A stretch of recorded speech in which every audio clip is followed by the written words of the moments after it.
guys. Hold on, this live video is starting.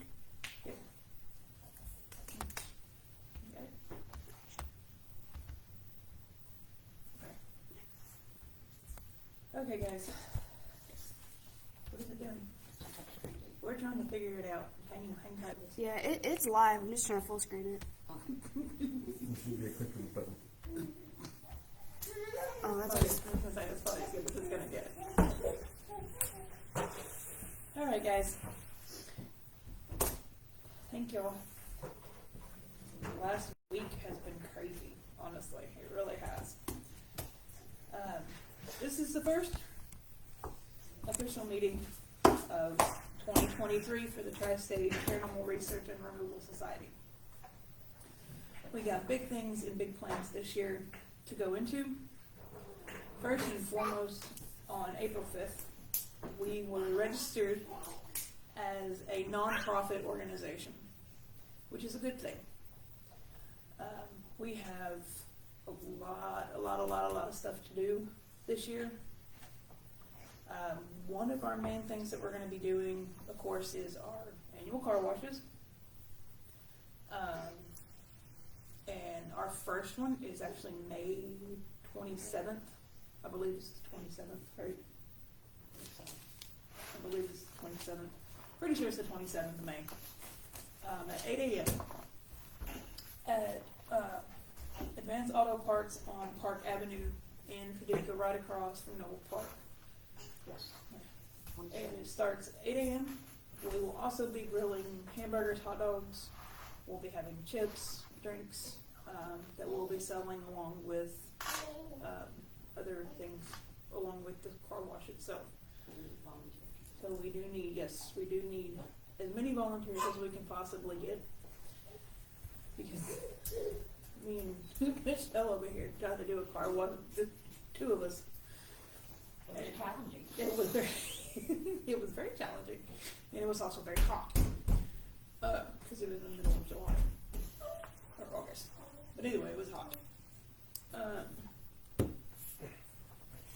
We do need, if you come to the car wash and you're able to help participate in the car wash, we need buckets, we need soap, we need sponges, water hoses, things like that, just until we can get the funds set up to get that done.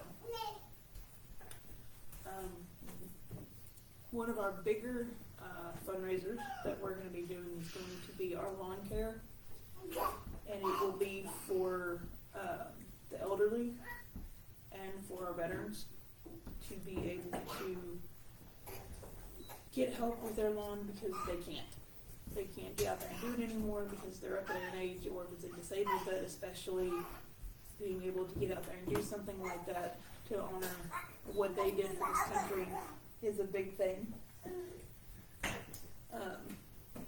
Also with that, we need several push mowers, weed eaters, things to take care of the lawn. With that, obviously the rakes and bags and what have you. You can sign up for this by emailing the team or Facebook Messenger. Again, we still do volunteers. If you know somebody that needs these type of services, you can follow our link on our webpage that we've done, thanks to Michelle over here. She's done a lot in this last week to get things moving for the team. So we like to thank her and all her efforts that she has done. But our big one that we're doing this year is going to be barbecue on the river. Yep, that's exciting. That is our big thing. These other smaller fundraisers that we're going to be doing, the lawn care and the car washes and other things that we've yet to figure out. So if you have any suggestions as far as fundraisers or fundraising ideas, you can post post them to the team's Facebook page, or I believe there's a link to the website on the There page. is. Correct, yes. There's a link to our official website on the Facebook page.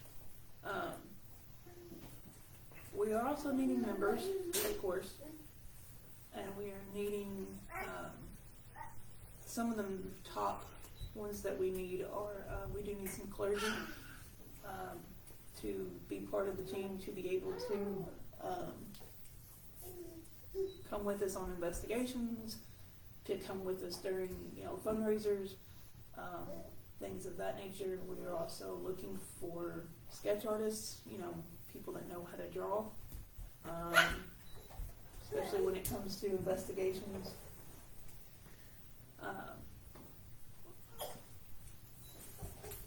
And of course, investigators. We do need people who are very tech savvy, who knows a lot about tech equipment, running cameras, getting cameras set up on monitors, and things of that nature. And to help back up. Yeah, we do need Miss Deanna. If you can see her. Yeah, Miss Deanna. For a moment, she is our technician. And Mr. Jaron Our security team. is head of our security team. So he will be making sure that the team stays safe and that they are protected on any and all investigations, whether they're residential or historical or otherwise. I wouldn't be as bad as some more security. Yeah. Or And if that is if you become a member of the team and that is something that you want to do, is maybe to help out in the security department, then please feel free to do so, obviously. We have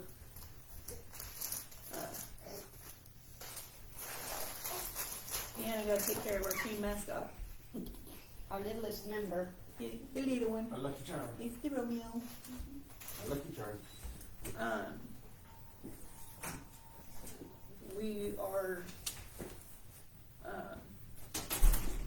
but a lot of our spring and summer fundraisers will be able to get the money together to raise for our 501c3,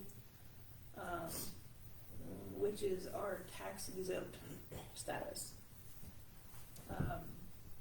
There are other fundraisers, other people that I've been in touch with, WKU being one of them that I have been in touch with, that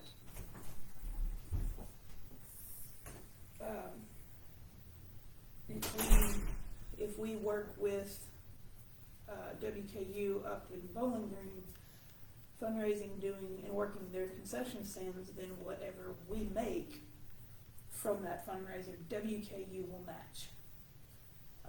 So that is, but we have to have the 501c3 in order to do that particular fundraiser.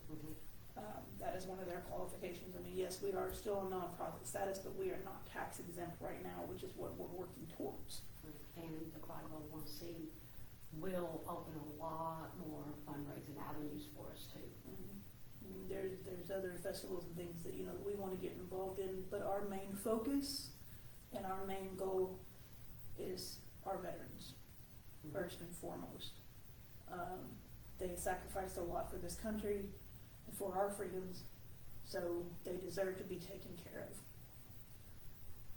Other things, with Barbecue on the River, getting involved in that requires a charity that we will be donating to, which will be the Ronald McDonald House. And Ronald McDonald Charity, one that is close to home for me, and several of us here, because we know for sure that whatever we donate, we know for sure that 100% of those profits that we give them will be used specifically for that toys and other things of that nature that the Ronald McDonald House does. Excuse me.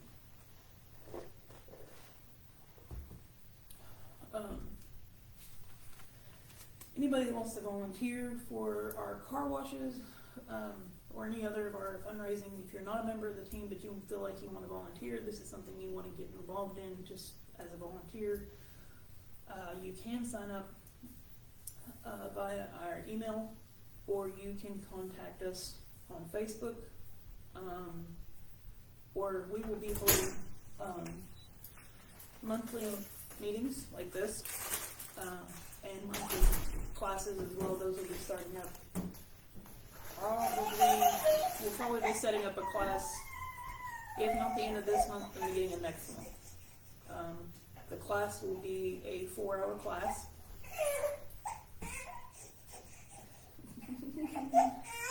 My mascot's upset.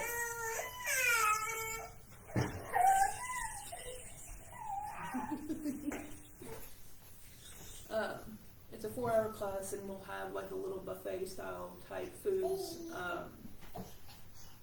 and we pick a topic and we go with it. One of our last classes that we did was on haunted objects, and if you know somebody who would be willing to be a guest speaker at a class, get in touch with the team via the Facebook or our email, and let us know, or you can contact us on our website, and let us know if you have an idea for a key speaker. These are free classes, obviously. Everybody is welcome to attend. We usually try to have it right around if there's a holiday within that month, like that'll be the theme for the class. So sometimes the food will be centered around that theme, Halloween, whatnot.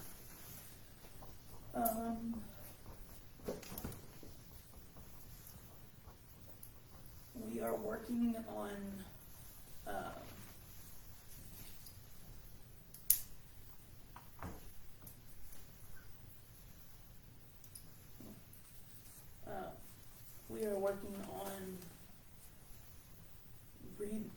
revising the rule book, which we will have available at the next meeting for anybody interested in joining. Something I do want to remind people about, when you join the team, when you become a member of the team, an official member of the Tri-State Paranormal Research and Removal Society, regardless if you are with the team out in public or if you are by yourself doing something, whatever you do, once you are known to be associated and be a part of this team, whatever you do does reflect on the team. It reflects on who we are. So we always want to try to make sure we are law-abiding citizens and that we do not do anything that could not only discredit yourself, but discredit the team. Everybody needs to conduct themselves in a professional manner when we are at fundraisers. Everybody, I don't care who you are, everybody is to conduct themselves in a professional manner.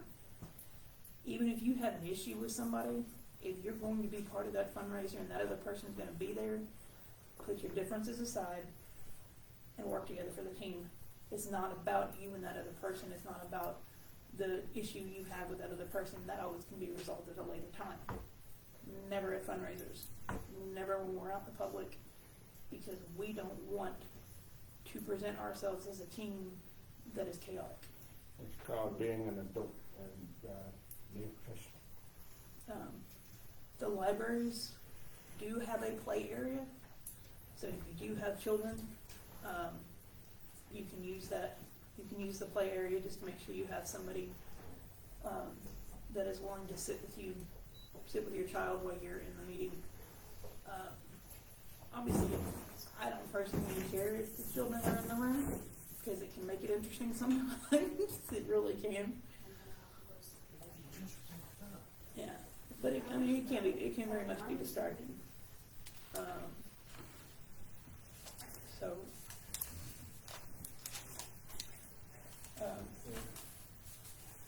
we have a lot of stuff going on. We're looking into having investigations at, hopefully Waverly Hills. We're looking at hopefully having an investigation at Trans-Allegheny Lunatic Asylum in West Virginia. We're looking into other places that we're excited about prospectively investigating. We do residentials, depending on how big of the house or the property, depending on how many people goes. If it's a smaller house, smaller property, we may have no more than maybe 4 or 5 people that go at a time. Obviously, we will have to make sure we have a technician with us and at least one of the clergy with us when we go. But even then, especially at residentials, our residentials are kept confidential at all times, which means nobody from the team is allowed to open their mouth about who it is, where it is, what's going on with it, because that is at the strict confidence of the client, plain and simple. Do it. Unless it's like talked amongst the team. I mean, yeah, talking amongst the team is one thing, but saying, going and telling a buddy, hey, I went to so-and-so's house and this was what happened, and, because we don't want, the investigations to, the clientele investigations, the residential investigations, those are kept private, not just for ourselves, but it's also for the client's protection as well, especially if they have children that are involved. Which residential investigations that have children take precedence over anything. And what I mean by that is if Jaren was to come to me and say, hey, there's this building that was built in 1745, this is what's going on. But Deanna, you come to me and say, hey, I've got this single mom, she's got 2 kids, this is what's going on. Guess what? Jaren's is going to get put on hold, and we're going to jump on the one with the parent, with the children, because that's more important. Because I put myself in her shoes, or their shoes, because I'm a parent myself. If that was going on with me, I wouldn't want somebody there like right now. Children should always feel safe in their home. And we've had to deal with several residentials that have had children. Children are more targeted by malevolent They are. entities because they're innocent. But they are. And but even if we go to some place like Waverly Hills or Trans-Allegheny, we still have to conduct ourselves in a professional manner, plain and simple. We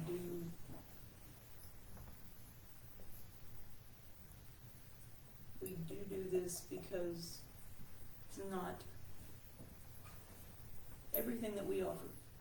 All of our investigations, we don't charge. We don't charge for them. If at the end of the investigation, especially if it's a residential or something like that, if they should choose to give us a donation, that is of their own free will, that is of their own choice. We charge nothing, we ask for nothing. Plain and simple, which means you bring your own drinks, you bring your own food, your own snacks. That's why our fundraisers are so important. Yeah. So our fundraisers are extremely important for those purposes. And something else once we get 501c3, our other area that we want to branch out into the community is as a disaster relief aid. We want to help when disaster strikes, the December 10th tornadoes. Had we already had our 501c3 and we had already had that going, we would have been jumping in the trucks and we would have been following the caravan to Mayfield, or going to Bowling Green, or wherever, they needed us. Regardless if we go in as cleanup, regardless if we go in as feeding the first responders, is disaster relief, period. Whatever it is. Which means, at some point, we will be taking donations for clothes and, you know, things like that, blankets, baby items, things like that, that we will be putting, as long as they're gently used, clean, you know, no rips, tears, no bugs, no nothing like that. We will be getting, one of the fundraisers will be to get a building and be able to put the disaster relief donations into this building so they are safe and secure, so when a disaster strikes, If I want to. we can immediately pack them up, get some of the team together and take off. That's also another reason why it's important to watch the weather too. Yeah. You know, I mean, I don't wanna say religiously watching it, you know. And like- be aware, so Like that- people that we know, but if you know there's severe weather coming in your area and, you know, tornado sirens and stuff go off, you know, pay attention, because even if it's only one or two houses that are hit, that's still something we can help with. Yeah. You know, we can go to these families and we can be like, okay, you know, what do you need? We can fix them a hot meal, we can take them, you know, hot food, we can give them clean water, whatever the case may need to be at the time that the disaster strikes. Right. And it doesn't matter the type of disaster. Fire, tornado, hurricane, earthquake, it doesn't matter.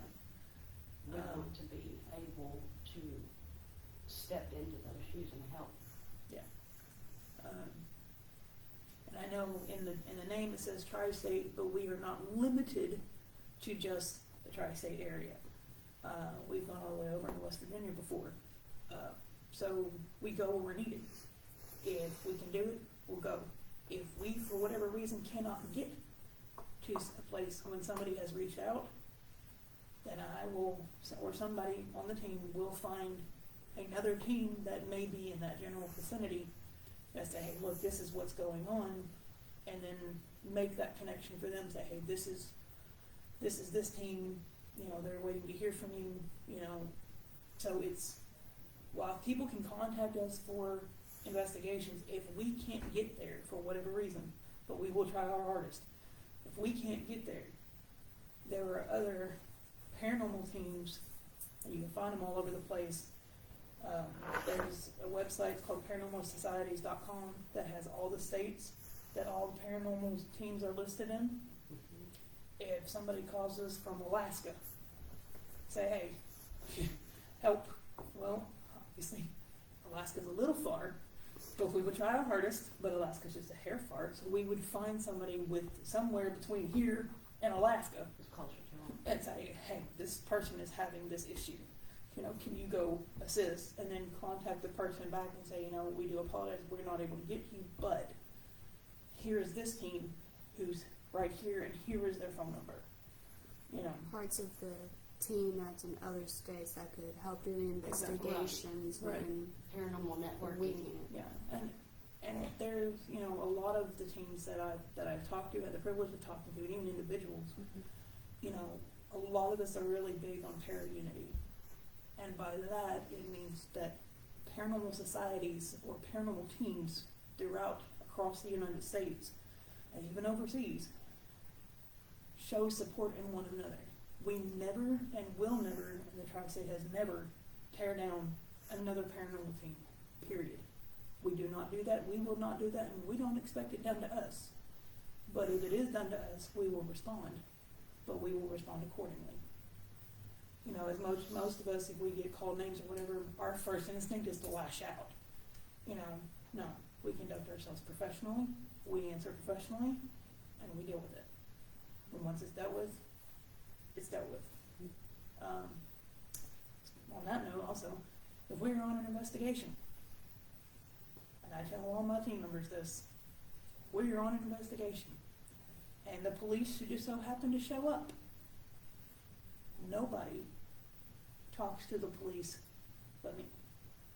Because I'm the owner, I'm the founder, I handle those situations. And I've had to, on several occasions, a couple of times, and a lot of times, you know, people see people wandering around in a graveyard, and they're gonna think, oh my gosh, grave robbers, so they're gonna call it in. And, you know, police usually make rounds in graveyards anyway. But we had an incident that happened like that. There was about 15 of us, and we got come over the radio that a police officer was there, and nobody opened their mouth to the police but me. And it kind of made one of the officers mad because he was a rookie. But he literally ran 15 names over their thing, which, you know, kind of upset the dispatch a little bit. Mm-hmm. But, you know, I mean, and afterwards, after it was all said and done, you know, we all had a good laugh about it. But that's just so nobody says anything that could be misconstrued. Mm-hmm. Nobody can say anything that might be misinterpreted, that could be out of context or be taken out of context. This is who we are. This is what we're doing. Cut and dry to the point. So, and that goes with, you know, the media. He's not, he's song lovers. Our new list members asleep. And that also goes with any media, you know, that should happen to show up at any fundraisers or anything like that, which we know Barbecue on the River, it's advertised all over TV. You know, our booth is actually going to be called Paranormal Peppers. That is going to be our booth name, is Paranormal Peppers. And goodies. And goodies. Thanks to our friend Dasha. She came up with the name. But a lot of that is because we will be making homemade Cajun hot sauce and hot salsa, It's hot. as well as having, we'll have a sweet salsa and, you know, sweet and spicy as well. But we'll have other things, apple butter, you know, things like that. So it's Paranormal Peppers and Goodies. That will be our booth's name for Barbecue on the River. And then that, I guess, will be our booth name wherever we go. Honestly, Yeah. pretty much whatever festival we go to. That'll be probably our booth name, unless Yeah. something. Mm-hmm. We put in goodies because, you know, we Sure. all make some mean homemade candy. You know, We want to offer more than just our salsa. I mean, Yeah. some people just like Barbecue on the River merchandise. Yeah. You know, they go there just for the they want merchandise. a cool sippy cup or something. Yeah.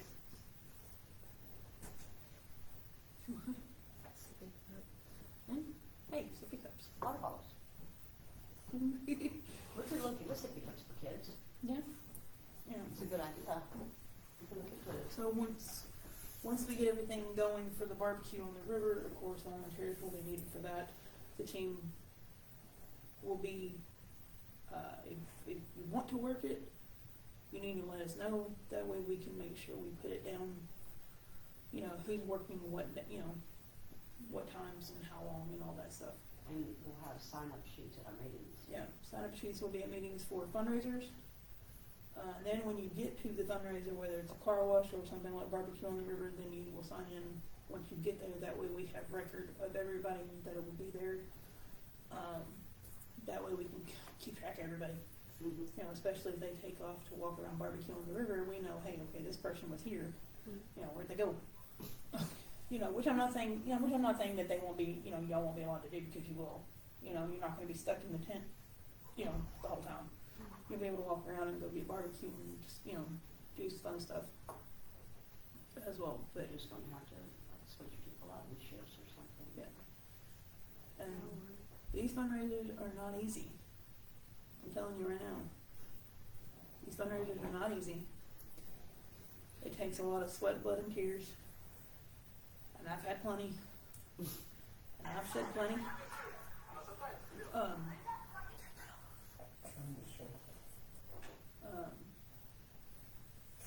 You're so professional.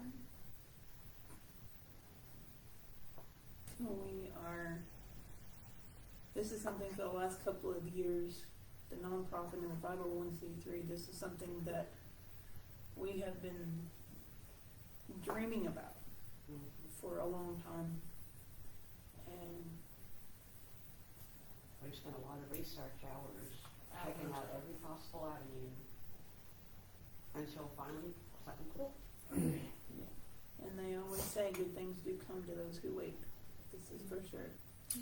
And things are moving in a positive direction, you know, you keep them moving in a positive direction, we need to stay on track, you know. Yes, we know life happens, we get that, completely understandable. Just communicate with us. Keep that open line of communication.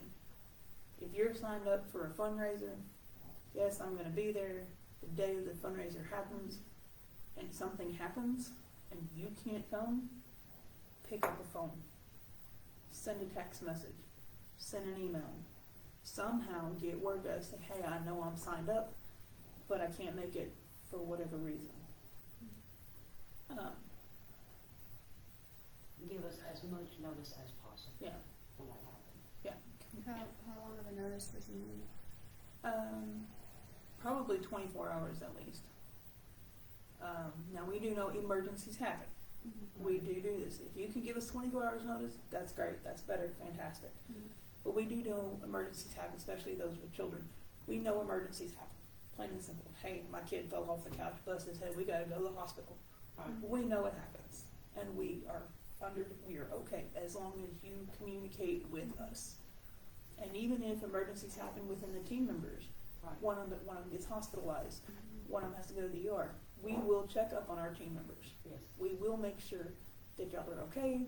If you need anything, you know, if anything needs to get brought to you, if you're stranded in the hospital, you don't have any money, you don't have nothing to eat, we will figure out a way to take care of you. We have good reasons for why, we say people joined, and then later on, they, what is it that someone would do to have to be off the team?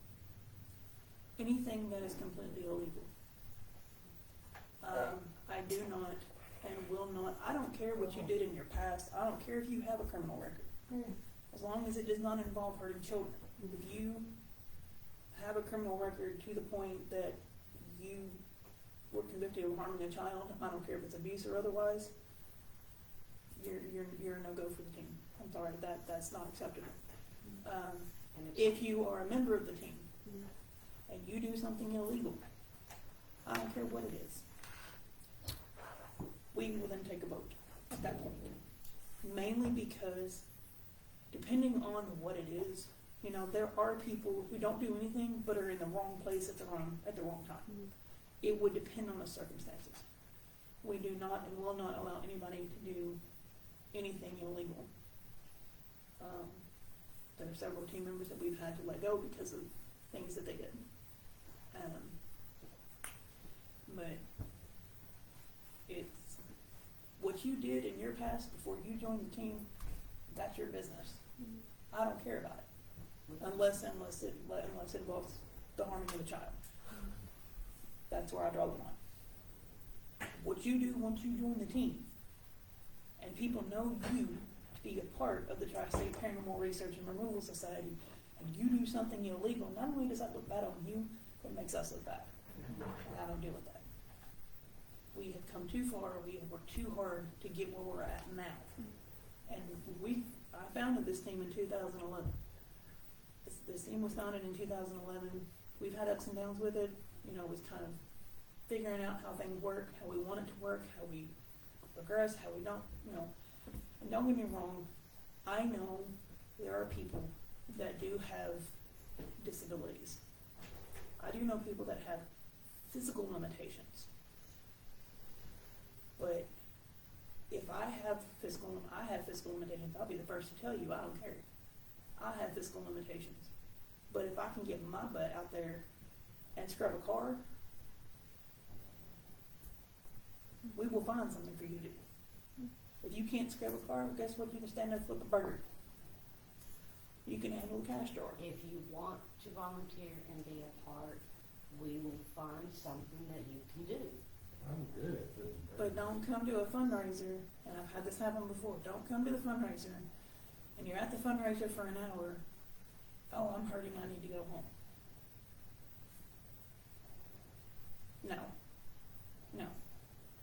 We need people You that will need, participate from the we need beginning. people who are gonna show up, do what is expected of them, do what we do. Let me tell you, standing on the side of a road, holding a sign for 30, 45-minute intervals, don't get me wrong, it's not easy. Not when it's 90-something degrees No, outside. it's not. It is not easy. But if I can stand in the sun for 45 minutes, holding a sign, dancing around looking a fool, I've done it. I've done it. When we used to have fundraisers out of the Advance Auto, I'd be standing across the street acting a fool. Shoulda would, right here, doing this right here. This would I would act a fool. And, and honestly, doing something like that, holding a sign like that, dancing around acting a fool, or even doing, as you're doing the car and there's music, dancing around acting a fool, as long as it's not provocative. That's what draws people in, because they want to know what the heck is going on and why everybody's acting a fool and having a good time. They want to know what's happening. That's what draws people in. You can have fun at the fundraiser and still be professional, Yeah. but you can still act a fool. And it's not easy. I had one person standing holding a sign. This is what they did, literally.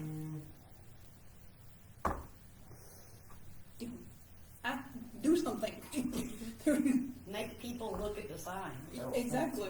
And we did have one individual who was in a wheelchair. Let me tell you, this woman, yes ma'am, her name was Jenny Hancock. She got out there in her wheelchair. She sure did. She held a sign. She acted a fool, but she held a sign. She did. She was in her wheelchair having a good time.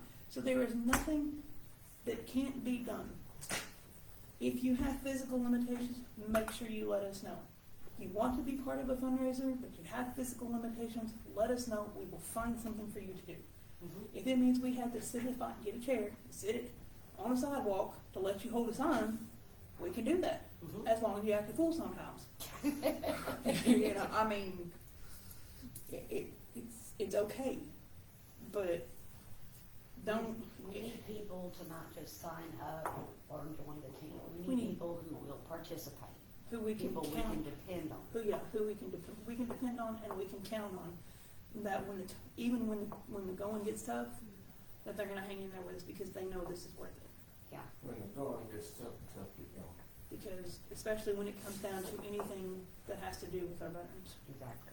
Our veterans is a big thing. We've got other big fundraisers that, ideas that are gonna be coming into the works that are gonna be dealing with veterans probably in the next year. But it's baby steps. And I'm not a very patient person, so baby steps for me is hard, but I'm having to learn it. I'm having to learn it. If I can learn patience, so can you. We have, and a lot of people say, oh, well, I can't do this because of my religion. They do. I have had that. Yes, I have had that. Which we will respect. If they don't want to join the team because of their religious beliefs, completely fine. But they still want to be a part. They still want to volunteer their time.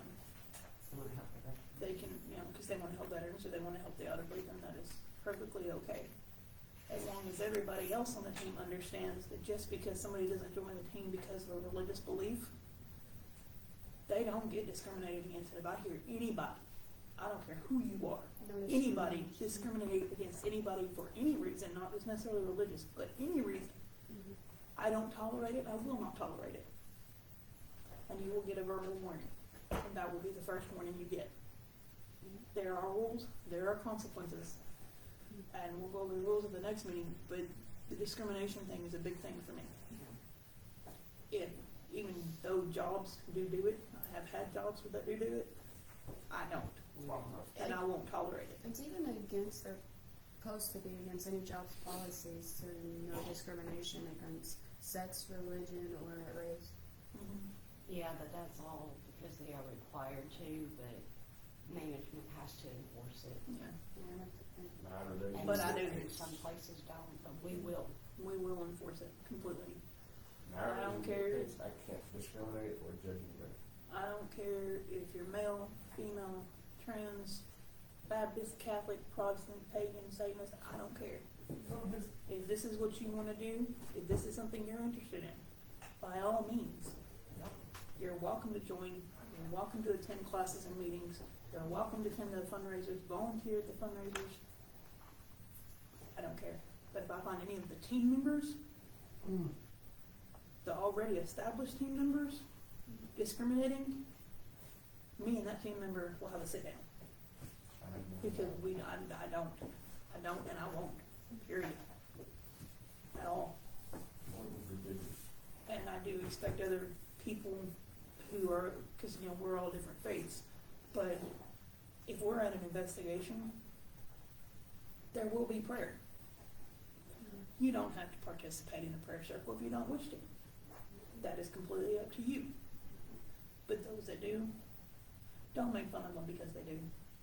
You And have I've had that, respect. and I've had that happen too. Have respect for them to do what they feel like they need to do, just Mhm. as you would want them to show you respect if you were doing something that was. And if you don't feel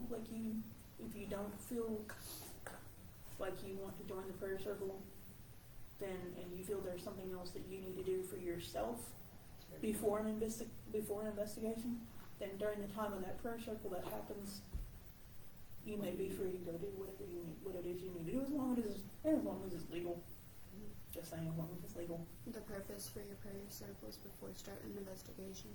The purpose for the prayer circle before starting an investigation is for protection. It's not just, we do prayer circles, we also do anointings, those that wish to be anointed. And then sometimes during an investigation, it can get intense. Sometimes during an investigation, it can get scary. At that point, those that wish would and could join me during the St. Michael the Archangel prayer, as well as the Our Father prayer. I've had to do that on several occasions. And at times I do that in my own, in my own life. I've had to do it several times.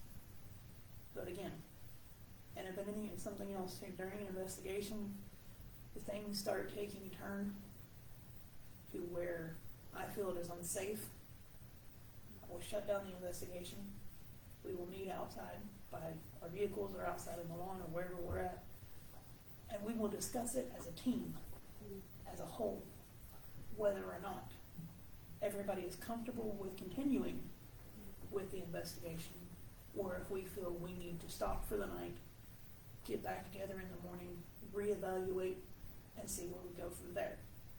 And that is not just for the safety of the individuals, whether it's residential or otherwise, but it's for the safety of the team. Because y'all's safety is my number one priority. If I feel at any time that the team is unsafe, I'll stop it. And even if we get together and say, okay, and everybody's okay with continuing, and I've still got a reservation, or if I still got something in my gut saying no, I would override it. And I would say no. And we can get back together in the morning, everybody go to sleep, we get back together in the morning, and come together as a team, and I will explain the reason why I overrode it. And again, it's for y'all's safety, mine and y'all's. But it's, we know if we go to places like Trans-Allegheny, if we go to places like Waverly, we do know a lot of the activity that happens there. But there is instances where people have gotten hurt, where people have physically gotten attacked by unseen forces and physical forces. But it's at that point, that's when I would shut it down. That's when I would stop. If a team member gets attacked, if a team member starts showing aggressive signs for whatever reason, that's when I would stop the investigation and pull everybody. Pull the person and the individual out of the situation, pull the team out of the situation, come together and say, this is what's going on, this is what happened, take care of the individual spiritually and physically, if need be. That's why another reason for the clergy. I'm friends with several good people who are clergy that I can call on if I need to. But We would like to have some official clergy members.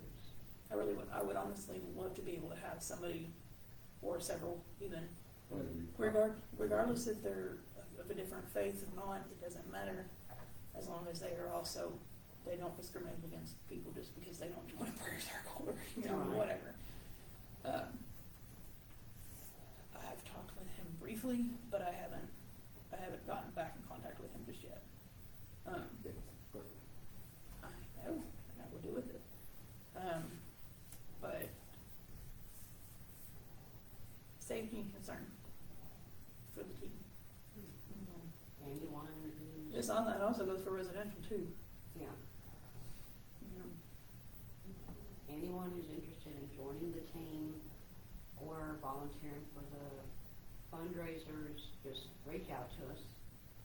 We have the Facebook page, we can be accessed through our messenger.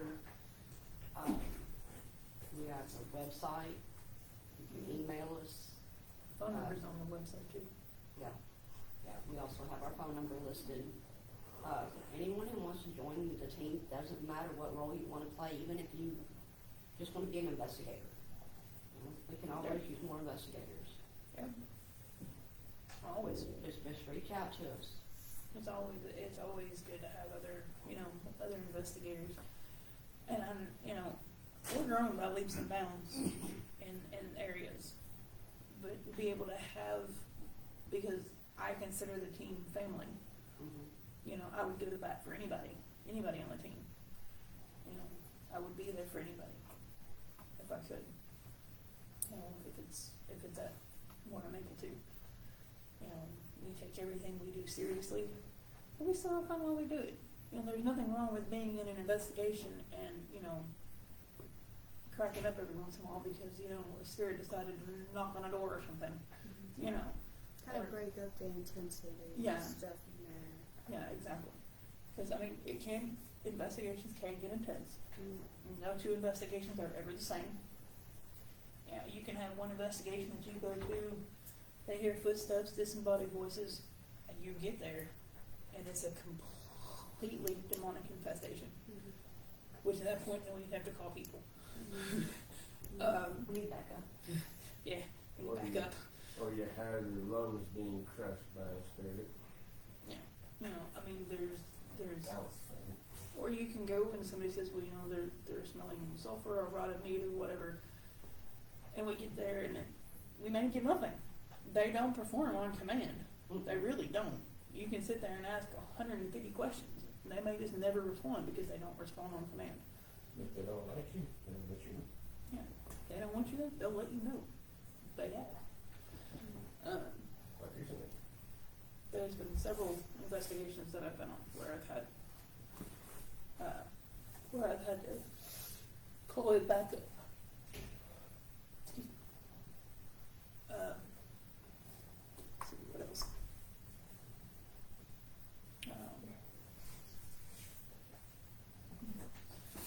We just need to build up the team, because we need the manpower to sustain the activity. The team is growing, activity is growing, and we need the manpower to sustain it. And especially those that can do lawnmowers and stuff, or even assist in, fixing something on the outside of someone's house, a gutter or whatever. We need people that can climb ladders and, deal with push mowers and, weed eaters and stuff like that. We need manpower for that. That's the thing we need the manpower for. You can't do all of this. We have, what else? We can't pretty much cover almost everything. And towards the end of the meetings, we can do Q&As, take questions from the people who are at the meeting, like we've been doing this last few minutes. I'm just asking, I'm thinking of questions and make sure these are Yeah, covered. well, it's full participation. Yeah. You You picked got a good questions? y'all picked out a good role for me, honestly. Deanna is right now our technician, and she is also our lead interviewer for clientele. Kind of a rundown of how we do residentials is, and it's not just residentials, but it's mainly it's been mainly residentials that I've done this at, where I know nothing of what is going on. I don't want to know nothing of what's going on. And let me explain when I say this.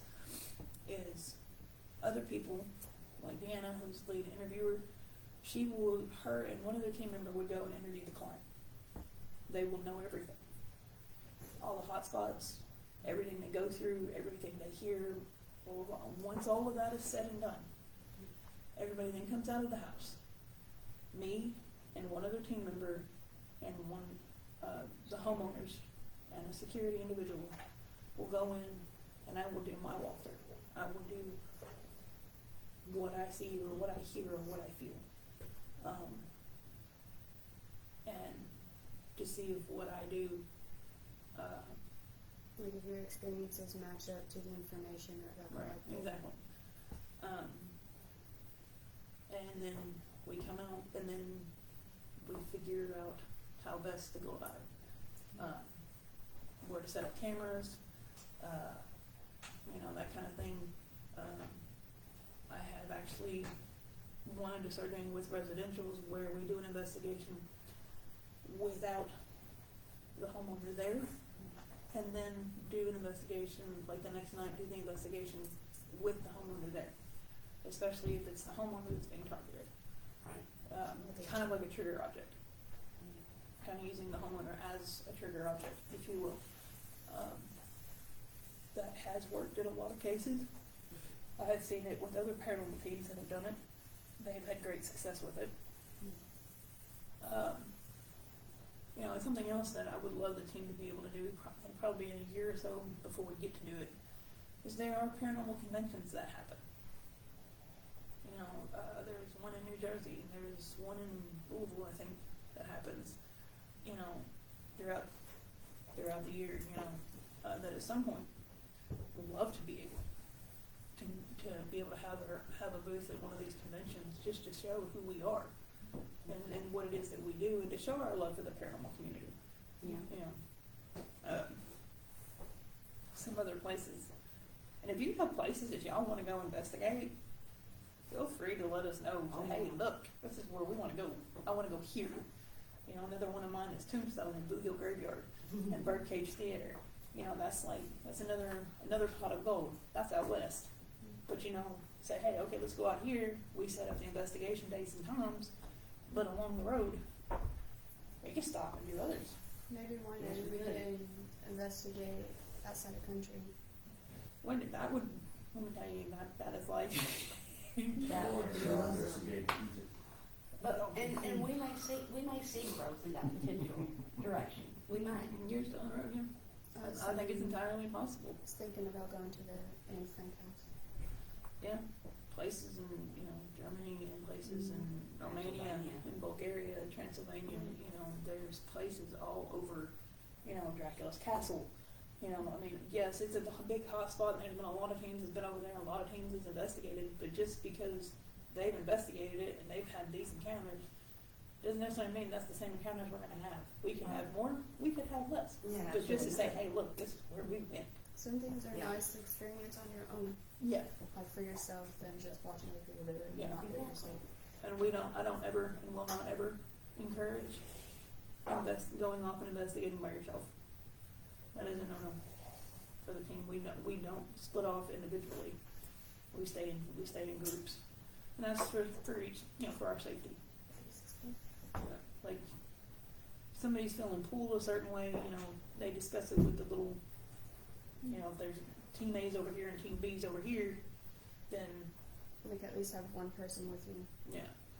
For the But the rest of the team needs to Yeah. know Especially Yeah, of security. course. why you're going on and what direction you're going. That's where radios come in handy. Sorry. That's where radios come in handy, honestly. And that's, we did have some radios. I'd love to be able to get some better radios, and that's also what a lot of the fundraising is for, too, is to get better equipment for the team. Security cameras and, things like that for the team.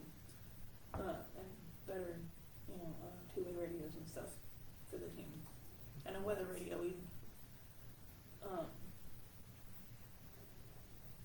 But, to be able to go overseas would be like a dream come true. That Go would to be a Scotland phenomenal or life. Ireland, you know, even England. Yeah, there's like places over. A lot of history, you know. Yeah, historical sites that might have some in And a lot of our public investigations are targeted around significant historical sites. there. That's where most a lot of Gettysburg is activities another one that I want to be able to go do with the team. I think I got to go there personally. And let me tell you, Gettysburg is intense. Not just because we know, you know, that was the bloodiest battle in the one of the bloodiest battles in the Civil War, and even a lot of men died. This fact that the very ground that we're walking in, it is soaked in blood, but it's soaked in blood of the people that died for our freedom. You know, that died for a cause, that died to protect who and what we are, to be able to do this. You know, and if we are in a graveyard, if I find anybody desecrating a grave, Immediate dismissal. to me that would be, I think that would be grounds for an immediate dismissal, because you should know better. Several years ago, in Bowling Green, Pioneer Graveyard, there was stones that had been desecrated and knocked over, and they were military graves. And the oldest grave there was one of them that was desecrated, and he was a Revolutionary War. He was a Revolutionary War veteran. The start of this country, the Revolutionary War, and you're going to desecrate that? And I'm not talking about just marking them up. I'm talking urinating on them, defecating them, Anything that, knocking them over. that could be perceived as disrespectful. If you want to take a rubbing of a stone because you can't read it, there's paper for a reason. Paper and a crayon or a charcoal marker or something, but you put that paper on the stone and you rub the paper, don't rub the stone. I've seen that happen here, and that irritates me. Especially to old stones. You know, and another thing that we want to be able to do is being able to clean up and maintain or help maintain or help preserve graveyards, grave sites, to clean veterans' graves. You know, it doesn't matter how old they are, but to be able to do that for them because they sacrificed so much for us. This is the least we could do for them. If it wasn't for the veterans and our ancestors, we would not be together. They deserve continued respect. We have seen several that have been there for so long that they're grown over where you almost can't even see the stones there. People stop taking care of the Exactly. cemeteries. Exactly. But when we find places like that, we want to be able to help. We want to be able to uncover that. We want to be able to clean it up if it's got, you know, years and years of growth over it. And there are correct ways to do it that will not damage the grounds or the stones. And that's, you know, that's something we would like to do as an outreach. Very much so. That is a cause for me that is extremely close to me. Just because I had military in my family. My grandfather, Bill Gaiman, was a World War II veteran. You know, family on my biological father's side were military. You know, I had military in my family, so for that is a big thing for me.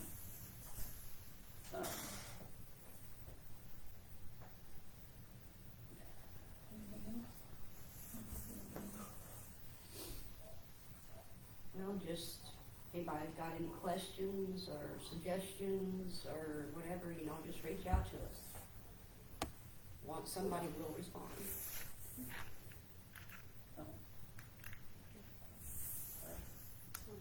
Ready to come to your conclusion?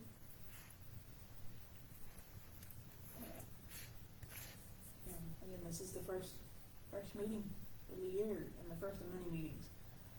Oh, one thing, you were talking about, like, this month we did the meeting here in Marshall County, and then you talk about next month doing it. Okay. Next meeting. We are wanting to alternate between, Marshall County Library and McCracken County Library. So because the meeting was here in Marshall this month, for May's meeting, it will take place in McCracken County, at McCracken County Library. Watch the website and Well, the yeah. Facebook page for announcements on that. Yeah, Everybody will be given plenty of notice. if Due to my work schedule, you can, everything, it always takes place, usually takes place on a Saturday, whether it's a class or a meeting, usually takes place on a Saturday. Sometimes on a Sunday, but that's usually very rare. I do know, like, at the end of the summer, I try to do, like a big luau cookout thing to kinda end the summer, with the team to get ready for fall and winter and things like that, so I usually try to, and it wouldn't be a meeting, but it would just literally be all of us getting together as a team, you know, bring people obviously too if you want, but I usually try to do something like that. Like a big luau type thing, grilling hamburgers, hot dogs, having games and things like that. Well, we can discuss and reflect on what we've done that year, okay, you know, and Kinda celebrate, like the, yeah, kinda like the celebrate our thing. successes for, you know, that we had that year. Yeah. Winter fundraisers, will be posted too, cause I mean, I don't know about y'all, but I don't feel like standing out in the middle of the snow, after the pool. Maybe in the winter time we could do something somewhere more I enclosed. still keep the classes and meetings going during the winter months. Mm. The only month we won't do a class or a meeting will be December because of the holiday, Christmas holiday and New Year's. And then January would be the following, that's when the first unofficial meeting of the year will start happening, will be in January. We have been discussing some firm ideas for the colder months, but those would be like October and November, Yeah. mainly. October and November, and there's still warm days in October, so there's nothing saying that as long as it stays warm, you know, in the first, second week of October, even down into the third week, I've seen it stay, 80 degrees. Now, we can do car washes still all the way up to October as long as the weather stays warm. Once that weather starts staying colder, it starts staying below 75 degrees, then it's just kind of like, We just start switching our direction.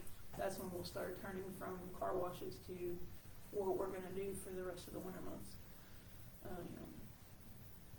October, late October, November, January, February, and March. But the car washes will always start probably towards the end of May anyway, Yeah. just because that's when the weather stays warmer. Because I don't know about you, I don't want to be out in water in 72-degree weather. Arthritis. I love getting older. I don't like the side effects. Just saying. And there is no. Oh, speaking of age, I'm glad that kind of came to me. Sorry. Nobody under the age of 16, unless they're with their parent, and their parent is responsible. Nobody under the age of 16 is allowed to come to investigations unless their parent is with them. They have to have a guardian with them. Parents consent before. If you're 18 years or older, well, the youngest member we had several years ago, she was 16, but she also had the permission of her parent, and I knew her mom, and she's my goddaughter, but she signed all the necessary waivers and paperwork, and she knew everything. She read all the rules, and she understood. Hopefully, I'll be able to get her to join us sometime this summer for some of the fundraisers and stuff. So, and maybe even some of the investigations. And believe me, I'm all for going back to. She's wanting to go back to Trans-Allegheny herself.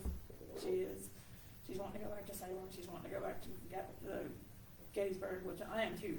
And I would love to be able to take the team because And our it's part of our history for one, but it's fascinating.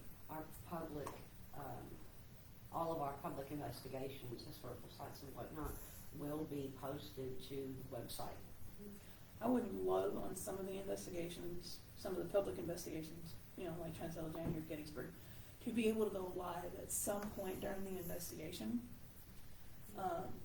And mainly that's just because people who weren't able to come with us, but would actually be able to see firsthand what it is that we do, how we conduct ourselves on Yeah. investigations. Yeah. Especially when we go to places like Gettysburg, Mhm. which is not only a very major historical thing in our history, it's a very major historical thing, but to see how we conduct our investigations on something basically that sacred. Yeah. You know, Gettysburg's a big thing. You know, even right up into Salem, you know, Salem, Massachusetts. You know, a lot of things went down there. Some we know, some we don't.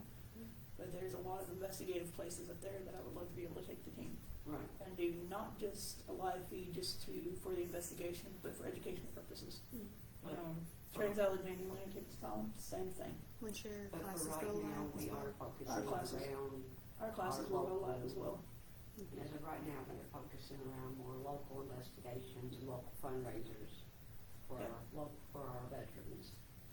These are big ideas. These are big ideas. These are things that once the team starts growing as far as investigators and being able to do things like this is where places like Gettysburg and Trans-Allegheny Lunatic Asylum and, you know, Birdcage Theater and all of them would be able to, you know, we'd be able to get to go to. You know, and it's something that